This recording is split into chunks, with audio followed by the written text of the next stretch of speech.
Good morning, students. How are you? I hope you are fine and safe and you are doing your work very well. Today we are learning about कारक. आज हम कारक के बारे में पढ़ेंगे. कारक की परिभाषा. कारक होता क्या है? संज्ञा या सर्वनाम के जिस रूप से उसका सीधा संबंध क्रिया के साथ ज्ञात हो, कारक कहलाता है. जैसे गीता ने दूध पिया. अब यहाँ पर देखिए, गीता क्या है? गीता है एक कर्ता यानी संज्ञा है, और दूध पीना क्या है? एक क्रिया है. यानी गीता का सीधा संबंध किसके साथ हो गया? दूध पीने के साथ हो गया. यहाँ पर विभक्ति कौन सी लगी है? ने. तो गीता ने दूध पिया.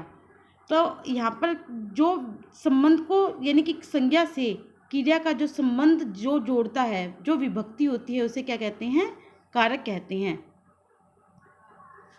जैसे देखिए, इस वाक्य में गीता क्रिया का कार्य है और दूध उसका कर्म, अतः गीता कर्ता कारक है, दूध कर्म कारक. अब यहाँ पर हम देखेंगे कर्ता जो कारक होते हैं 8 प्रकार के होते हैं. कारक के कितने भेद होते हैं? 8. कारक के भेद कितने होते हैं? 8. और ये कारक है 8 प्रकार के, और इसके ये क्या है? कारक चिन्ह है. नंबर 1, कर्ता विभक्ति चिन्ह ने.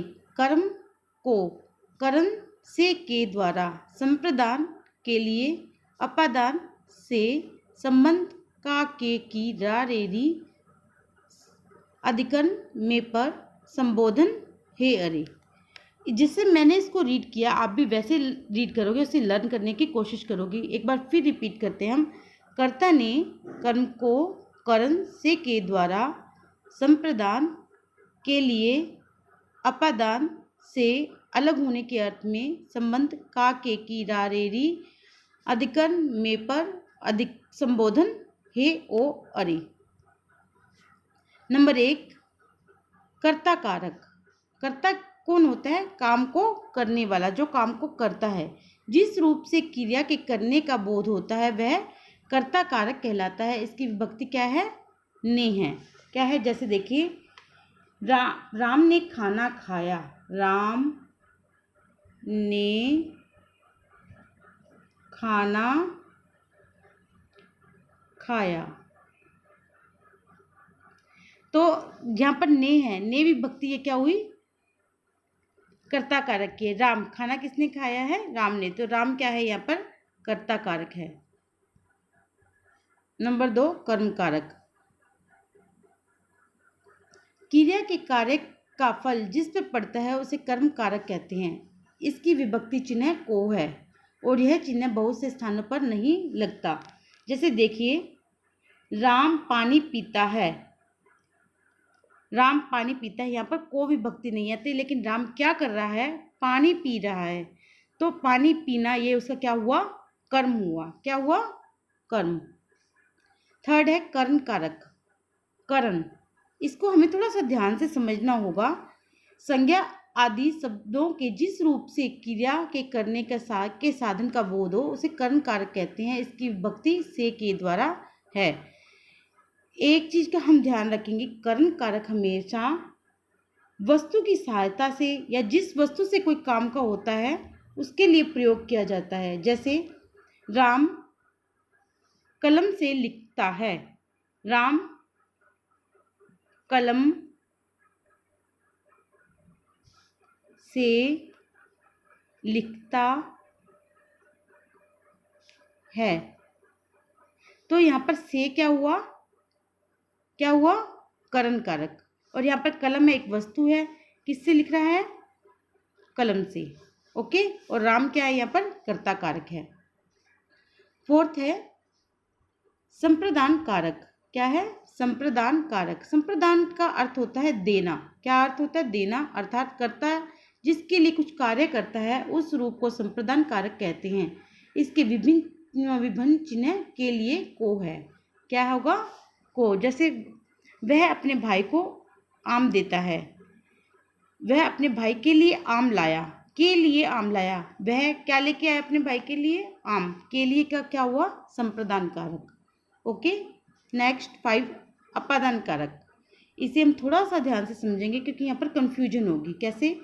कर्ण कारक और अपादान कारक में। जैसे देखिए, संज्ञा के जिस रूप से एक वस्तु का दूसरी वस्तु से अलग होना पाया जाए वह अपादान कारक होता है। इसकी विभक्ति से है। अब यहाँ पर इसकी विभक्ति भी से है और कर्ण कारक की विभक्ति भी से थी, लेकिन कर्ण कारक हमेशा वस्तुओं के प्रयोग होने के लिए किया जाता है और अपादान कारक किसी वस्तु से अलग होने के भाव में किया जाता है। जैसे देखिए, पेड़ से पत्ते गिरे। अब यहाँ पर से अपादान कारक है, लेकिन यहाँ पर पेड़ से क्या अलग हो रहे हैं? पत्ते अलग हो रहे हैं। तो यहाँ पर कौन सा कारक होगा? अपादान कारक होगा। यहाँ पर कर्ण कारक नहीं होगा। संबंध कारक। संबंध से ही हमें पता चल रहा है किसी दो वस्तुओं या दो चीज़ों के बीच में संबंध पैदा करना। शब्दों के जिस रूप से किसी एक वस्तु का दूसरी वस्तु से संबंध प्रकट हो वहाँ संबंध कारक होता है। जैसे का, के, की, रा, रे, री। जैसे सुधीर मेरा भाई है। मेरा भाई है, तो यहाँ पर क्या हो गया? संबंध कारक हुआ। अधिकरण कारक। शब्द के जिस रूप से क्रिया के आधार का बोध हो उसे अधिकरण कारक कहते हैं। विभक्ति चिन्ह में पर। जैसे देखिए, वह कुर्सी पर बैठा है। वह कुर्सी पर बैठा है।